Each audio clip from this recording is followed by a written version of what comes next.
So কেমন আছেন সবাই? আশা করি আপনারা সবাই ভালো আছেন। তো আজকে আমি আমার বাসার পাশে একটা সুন্দর জায়গা আছে, সেই জায়গায় আপনাদেরকে নিয়ে যাচ্ছি। তো ভিডিওটি দেখতে দেখতে আমাদের সাথে থাকুন। তো আমি বেসিক্যালি ঢাকার এই সাভারের নবীনগর এলাকায় থাকি। তো নবীনগরের ঠিক যে ডান্ডাবর আছে, সেই ডান্ডাবরের পিছনে বান্দর পুকুর পাড় নামে একটা জায়গা আছে, সেখানে থাকি।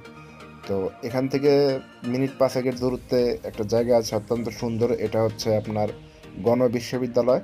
তো গণ বিশ্ববিদ্যালয়ের পিছনে আজকে আপনাদেরকে নিয়ে যাব। জায়গাটা অনেক সুন্দর, তাই চিন্তা করলাম একটু আপনাদের সাথে দেখা করিয়ে নিয়ে যাই। রাস্তাটা একটু খেয়াল করুন, দেখেন রাস্তাটা কত সুন্দর, এবং আশেপাশের পরিবেশটার দিকে যদি একটু লক্ষ্য করেন, দেখেন একটু দেখায় আপনাদের। এই যে দেখেন কত সুন্দর পরিবেশ, তাল গাছ আছে এদিকে দেখতে পাচ্ছেন। শীতের সময় তাল গাছ তো একটা দেখলে ভালোই লাগে, যদিও দুপুরবেলা তো রস টস পাই। তারপর যাক, দেখি সামনের দিকে কি থাকে। তো এখানে যাওয়ার জন্য বেসিক্যালি অনেকগুলো রাস্তা আছে। তার মধ্যে মনে করেন যে যদি আপনি মেইন রোড দিয়ে যান, মেইন হাইওয়ে দিয়ে যান, তাহলে আপনাকে 22 মাইল হয়ে 22 মাইল থেকে ডান দিকে মাজারের রোডের দিকে ভিতরের দিকে যেতে হবে। সেখানে আপনারা গণ বিশ্ববিদ্যালয় কলেজ পেয়ে যাবেন। আর গণ বিশ্ববিদ্যালয়ের ঠিক পিছনে কিন্তু ওই জায়গাটা অবস্থিত। তো আমি আসলে মেইন রোড দিয়ে না গিয়ে একটু ভিতরের দিকে নিয়ে যাচ্ছি, যেহেতু গ্রামীণ পরিবেশ, রাস্তাঘাটও সুন্দর দেখতেই পাচ্ছেন। তো আপনাদেরকে একটু এগুলো দেখাতে দেখাতে নিয়ে যাচ্ছি। তো আপনারা রাস্তাটা দেখতে থাকুন এবং আমার সাথেই থাকুন, সেখানে গিয়ে এরপরে কথা হবে।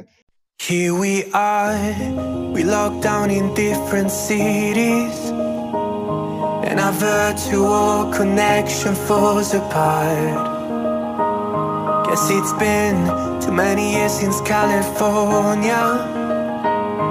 Now the memories of us is all I have.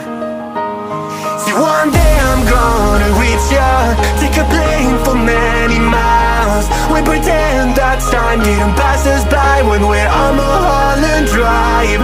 I know it won't be long before dawn, gotta be patient for a while. Someday we'll look at stars in the same sky, when I'm on the other side.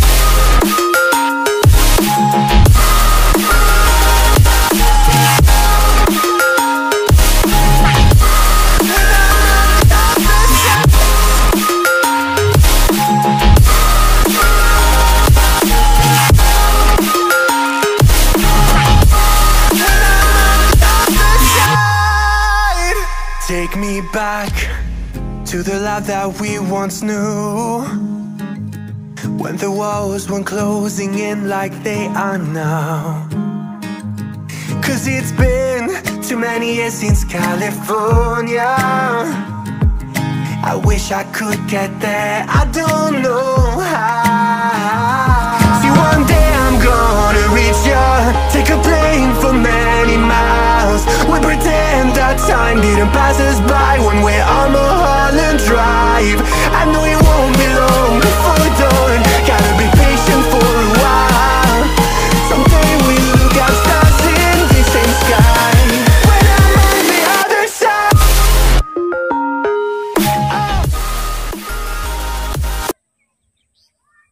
তো viewers, আমরা কিন্তু এসে গেছি। দেখেন গ্রামের পরিবেশ কতটা সুন্দর। এই যে যে রাস্তাটা দেখতেছেন, এই রাস্তা আমরা যাব ঠিক এখনো, মানে এখানে থামাইছি। আর আমরা কিন্তু এসেছি যে এই রাস্তা দিয়ে, দেখাই আপনাদের। এই যে যে রাস্তাটা এখন দেখতে পারতেছেন, এই রাস্তা দিয়ে আমরা এসেছি। Wow, what a view!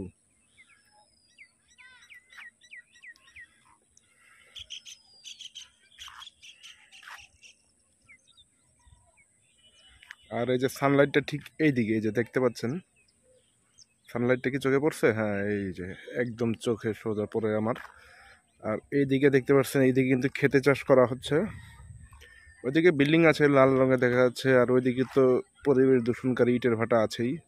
যদি একটু সুন্দর করে আপনাদেরকে দেখাই, ওই যে দেখেন পরিবেশ দূষণকারী ইটের ভাটা, এটা পরিবেশ দূষণ করে শুধু। আচ্ছা, পিছনে চলে আসি। হ্যাঁ, তো জায়গাটা আসলে দেখতে কেমন জানাবেন। ওই যে একটা আর্জেন্টিনার পতাকা উঠতেছে এখনো, তারা কাপ নিয়ে গেছে ঠিকই, কিন্তু পতাকা এখন উঠতেছে। যাই হোক, এটা কোনো সমস্যা না। গরুগুলো ঘাস খাচ্ছে।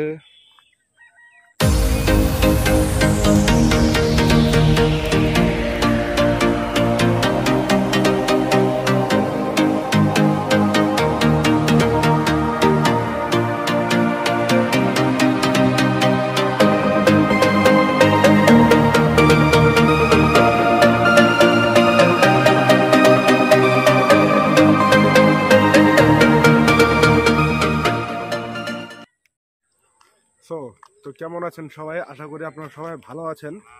তো আজকে এই জায়গাটায় আসবো, একটু চিন্তাই করেছিলাম যে আপনাদের জায়গাটা দেখায়, জায়গাটা কতটা নিরিবিলি এবং কতটা সুন্দর। আপনারা আমার পাশে যে রাস্তাটা দেখতেছেন, এই রাস্তাটা কিন্তু করা হয়েছে প্রায় 1 বছর আগে, এবং রাস্তাটা অত্যন্ত সুন্দর এবং পিচ ঢালাই করে রাস্তা করা হয়েছে। তো আসলে যদি পরিবেশটা দেখছেনই, তো তারপর আরেকবার দেখাই, পরিবেশটা একবার দেখাই। দেখেন কত সুন্দর একটা পরিবেশ, নিরিবিলি একটা পরিবেশ, ভিডিও তৈরি করার জন্য অস্থির একটা পরিবেশ। মাছি সমস্যা ডিস্টার্ব করে মাছি। তো আসলে মাঝে মধ্যে আমি এখানেও আসি, এখানে এসে মাঝে মধ্যে একটু বসে থাকি, নিরিবিলি কথা বলি। আসলে প্রকৃতি এখনো অনেক সুন্দর, সেটা দেখলেই বোঝা যায়। তো যাই হোক, ভিডিওটি আপনারা দেখলেন, আপনারা অবশ্যই বলবেন এই জায়গাটা কেমন লাগলো আপনাদের। আমার বাসার আশেপাশে আরো এই ধরনের বেশ কিছু রকমের জায়গা আছে যেগুলো দেখতে অত্যন্ত সুন্দর। তো এত সুন্দর একটা জায়গা ভাবতেছেন, এই যে এখানে যে জায়গাগুলো আছে না, এই যে খাদের মতো দেখা যাচ্ছে, দেখতেছেন এই যে খাদ, যেখানে ধান চাষ করতেছে।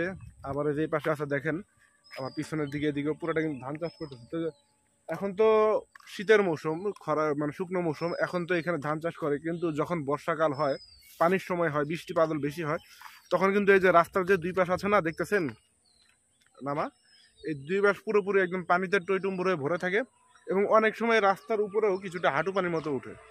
তো সেই সময়টা এই জায়গাটা কিন্তু দেখতে আরো অনেক সুন্দর লাগে বেশি। তো এই জায়গাটা আমার বাসা থেকে মাত্র 10 মিনিটের দূরত্বে, অর্থাৎ আপনি যদি পায়ে হেঁটে আসেন, একটু তাড়াতাড়ি হাঁটলে 10 মিনিটের মধ্যে পৌঁছানো যায়। আর যেহেতু অল্প সময়ের মধ্যে পৌঁছানো যায়, তাই এই জায়গাটাতে আমি প্রায়ই আসি। তবে এই দিকটায় কিছু সমস্যা রয়েছে, আপনাদের ইতিমধ্যে দেখিয়েছিলাম যে বিভিন্ন জায়গায় জায়গায় ওই যে ওটা কি বলে, ওই আগুনের মধ্যে ধোঁয়া বেরোয়, ওই যে ইটের ইটের ইটের হয়েছে, যে ইটের ভাটা হয়েছে। তো ইটের ভাটা হওয়াতে এটা কিন্তু আসলে আমাদের পরিবেশের জন্য খুবই খারাপ। তো যারা প্রভাবশালী আছে তারা তো নির্বিঘ্নে মাটি কাটতেছে, মাটি কেটে গাছপালা ধ্বংস করে এগুলো করছে, পরিবেশ দূষিত করছে, ধোঁয়া উড়াচ্ছে। তো এখানে তো আসলে বলার কিছু নাই। একটা ইটের ভাটা একটা পরিবেশের জন্য কতটা ভয়ঙ্কর হয়ে ওঠে সেটা কিন্তু আমরা অনেকে জানি, অনেকে বোঝে। একটা কৃষি এলাকায় যদি একটা ইটের ভাটা থাকে, তাহলে কিন্তু সেই এলাকায় অনেক উৎপাদন কমে যায়, অনেক সমস্যা তৈরি হয়। তো যাই হোক, আজকে এই পর্যন্তই থাক। ভিডিওটি ভালো লাগলে অবশ্যই লাইক করে দিবেন, শেয়ার করে দিবেন, সাবস্ক্রাইব করে দিবেন। ধন্যবাদ সবাইকে।